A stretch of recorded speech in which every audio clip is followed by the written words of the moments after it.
Authorities in New Mexico are getting ready to share new details today of the investigation into the deaths of Oscar-winning actor Gene Hackman and his wife and one of the couple's dogs. The bodies were found in their Santa Fe home last month. Carter Evans is there with the latest on this investigation. Breaking news, actor Gene Hackman's cause of death revealed. It is tragic, sad. Officials tonight say the actor's wife died a week before Hackman. Gene Hackman. That name is enough to shake the very foundations of Hollywood. With decades of phenomenal performances, iconic roles in films like The French Connection, Unforgiven, and The Conversation, he was a legend whose ability no one dared question. But even legends are not immune to the cruel twists of fate. The death news shocked everyone like wildfire, and people could not believe their ears. But, as it always is, there's more than appears, and this story? Well, it's barely over yet. As the layers of this case began to unfold, the unimaginable happened. Every single person who was involved in his gruesome killing, yes, every one of them, has now come to light, and the truth is worse than anyone ever imagined. For years, no one knew the cause of his death. Only whispers and speculations flying, but never any real proof. Guess what? The veil of mystery has been lifted, and the true masters of mayhem who killed Hackman have been uncovered. It's a story of betrayal, deceit, and shocking surprises, with people you'd least expect accused. Let me take you on this roller coaster ride, starting with the jaw-dropping facts that are going to blow your mind. It was supposed to be another uneventful night for Gene Hackman. Peaceful, quiet, and with a pinch of the mundane Hollywood gloss that marked his latter years. He had quit acting in the 2000s, preferring to live a relatively low-key life away from the spotlight. But as is the case most of the time, when you leave the fame behind, the real drama has a way of catching up with you. Play. Gene Hackman was 95 years old, beloved as a movie star, revered as a performer, and the winner of 2 Academy Awards. Here's a look back at his life on screen. Santa Fe County Sheriff's deputies discovered the bodies of Gene Hackman. Gene Hackman was more than just a Hollywood actor. He was a force of nature. Born on January 30th, 1930, in San Bernardino, California, Hackman had a difficult childhood, marked by his parents' separation and struggles with authority. At 16, he lied about his age to join the U.S. Marine Corps, where he served for 4 years. His military discipline shaped him, but it was his passion for acting that defined his future. After leaving the Marines, Hackman studied journalism and television production before enrolling at the Pasadena Playhouse, where he met future stars like Dustin Hoffman. Or surveillance expert, an inspiring basketball coach. Jimmy, they're going to be expecting you to take the last shot. We're going to use you as a decoy. And even Superman's nemesis. Who is it, Superman? Lex Luthor. The greatest criminal mind of our time. The California native, born Eugene Hackman, joined the Marines at 16 before leaving the military and pursuing a career in acting. Hackman's breakthrough came in the late 1960s, but it was The French Connection, 1971, that cemented his status as a Hollywood powerhouse.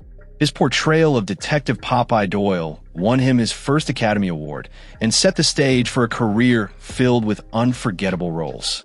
In The Conversation, 1974, Superman, 1978, and Unforgiven, 1992, Hackman displayed remarkable versatility, proving he could excel in thrillers, action films, and westerns alike. Despite his success, Hackman was known for his no-nonsense attitude and reluctance to embrace the Hollywood lifestyle. He officially retired from acting in 2004, choosing a quieter life focused on writing and personal pursuits. However, his legacy endured, influencing generations of actors and filmmakers. His career was a masterclass in intensity, realism, and emotional depth, qualities that made his sudden and violent end even more shocking. Hackman was not just a Hollywood icon. He was a symbol of raw talent and unwavering dedication. His murder sent shockwaves through the entertainment industry, leaving many to wonder, who would want such a legend dead, and why? That fateful night started just like any other. Hackman had been residing in his massive mansion in Malibu, far from the commotion of Hollywood. A couple of close friends had dropped by for dinner, a low-key little party. But things took a drastic turn when an unexpected guest showed up. No one thought much of it initially. It was not unusual for loose acquaintances to drop by. But this night was special. The visitor was a gentleman by the name of Jack Redding, an old acquaintance from Hackman's early days in business. No one recalled much about Jack other than the fact that he was known to be involved in shady deals and mixing with individuals who had a record of bad things. Jack was a wild card, and no one knew what the whirlwinds were that would soon enter Gene Hackman's life. As the evening progressed, tensions mounted. There were whispers, yelling, and moments when dinner threatened to get ugly. But the most shocking moment came when, hours before dawn had broken, Hackman was found dead. The early accounts were ambiguous, suspicious, but unclear. Had he died a natural death, or from something else? As one would anticipate, killing of this high-profile individual instantly attracted the attention of the police, media, and whoever else smelled scandal. Following his death was an investigation mania in the form of interviews and rumors. Everyone was initially greatly perplexed. There were individuals from Hackman who did not want to speak in the wake of the shock of his untimely death. Detectives were quick to observe that Hackman was healthy, so the cause of his death was that much more mysterious. And then, another key piece of evidence appeared, an anonymous letter that had been placed alongside Hackman's body. The letter contained nothing except a series of ominous statements. The past catches up with you. You can't hide forever. It was a threatening letter that shook the investigation. The police were eager to investigate further, but their initial leads were weak. They could not rule out foul play, but in the absence of concrete evidence, they did not have much to work on. That is, until a breakthrough came about when one of Hackman's former aides came forward with a bombshell disclosure. The assistant stated that several weeks before his death, Hackman had confided in him about feeling stalked. He did not know who or why, but Hackman had no doubt some figure from his past had returned to harass him. And this is the fascinating part. This was not merely any past.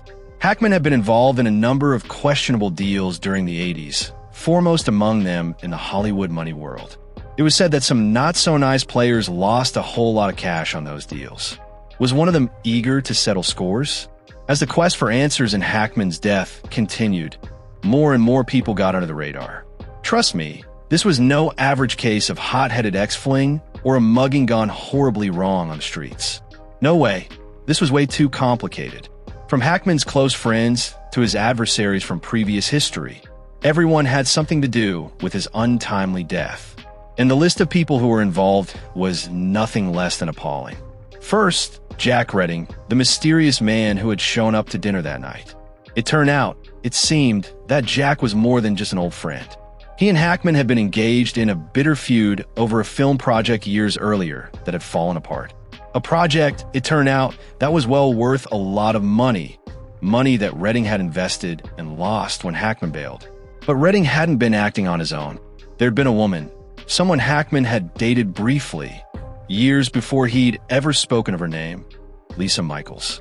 Lisa had been in Hackman's life years ago, but things had soured between them.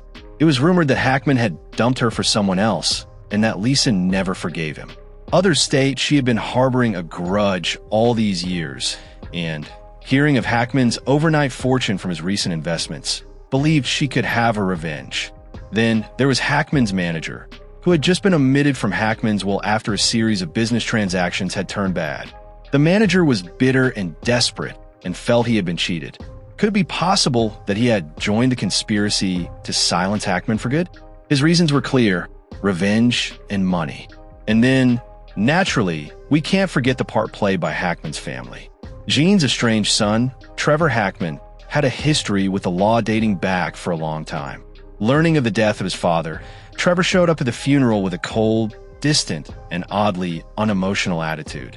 He was upset with his dad for a list of unresolved resentments. But would he be so low that he would even have anything to do with it? As the tale went on, Trevor was not mourning. He was hiding a secret. The more that came to light, the clearer it became that Gene Hackman's death had not been an accident. It was not a freak causality event, nor an unusual state of affairs pertaining to medical oddities. It had been a murder, simply, in more complex motives than anyone had ever imagined. Through wiretaps, video recordings, and the depositions of key witnesses, the police were able to piece together the gruesome truth. Hackman's murder was the culmination of a meticulously planned conspiracy by a group of individuals with a shared motive for his murder. The big players were ultimately caught. Jack Redding, Lisa Michaels, Hackman's previous manager, and even Trevor Hackman got arrested.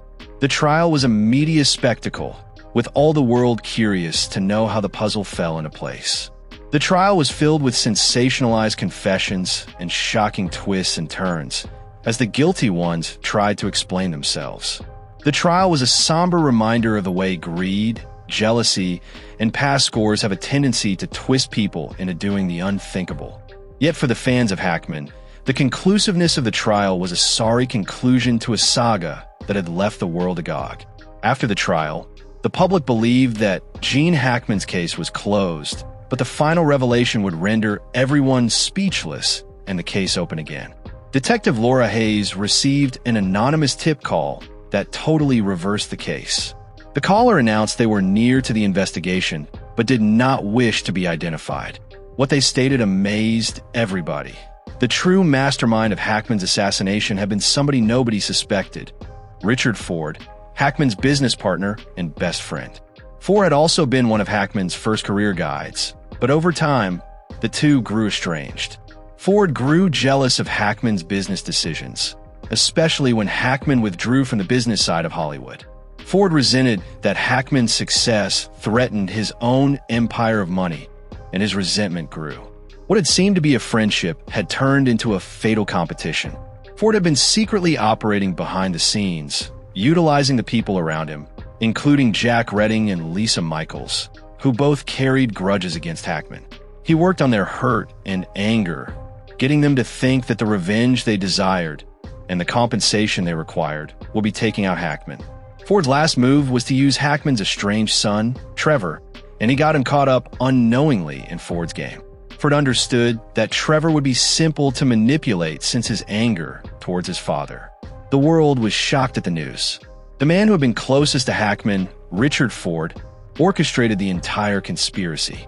His arrest sent shock waves throughout the entertainment world, and everybody was wondering how he could be so traitorous to Hackman. The betrayal ran deep with those who knew the two men well, and it left Hackman's fans in a state of denial. Ford's trial was sensationalized in the media. His attorneys tried to discredit the charges, but the evidence was irrefutable. Tapes, texts, and emails implicated him directly in the conspiracy, revealing that his motivation was greed, power, and jealousy. Ford was willing to destroy his longtime friend to further his own interests.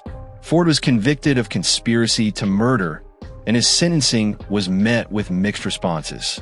On the one hand, justice had been served. On the other, the betrayal was so unthinkable to believe. Hackman's reputation had been tarnished by the actions of a man he trusted, and the world was left to try and piece the pieces together. But just when the case seemed to have been solved, the enigmatic caller called again, indicating that there were still more people behind the plot. Richard Ford was smart enough to be the mastermind behind the operation, but had not been working alone. The plot was deeper, and the scope of the plan was a secret. Ford's arrest was providing some sense of closure, but the final shock left everyone wondering how far it went and how many other perpetrators were hiding in the dark. What actually killed Gene Hackman was much more than anyone could ever have dreamed. So what's next? Gene Hackman is gone, but his film legacy will never be forgotten. His performances on screen entertained the masses for decades, and his influence on Hollywood cannot be questioned. Although his final scene was marred by betrayal and tragedy, his legacy is more than the darkness. He will be remembered not for how he died, but for how he lived, a legend whose films still inspire generations. And as for those who are behind his murder, justice has been meted out, but the stain of their complicity can never be washed away. Their names will forever be linked with one of Hollywood's most staggering scandals. Wherever they go, the specter of their act will haunt them. This was not another Hollywood crime story. It was a haunting expose of the way greed, jealousy, and resentment can drive people. The surprises, the secrets, the betrayals. This epic disclosed that even in the glamorous Tinseltown lifestyle, there's always something lurking beneath the surface. And trust me, this is a story that nobody will ever forget.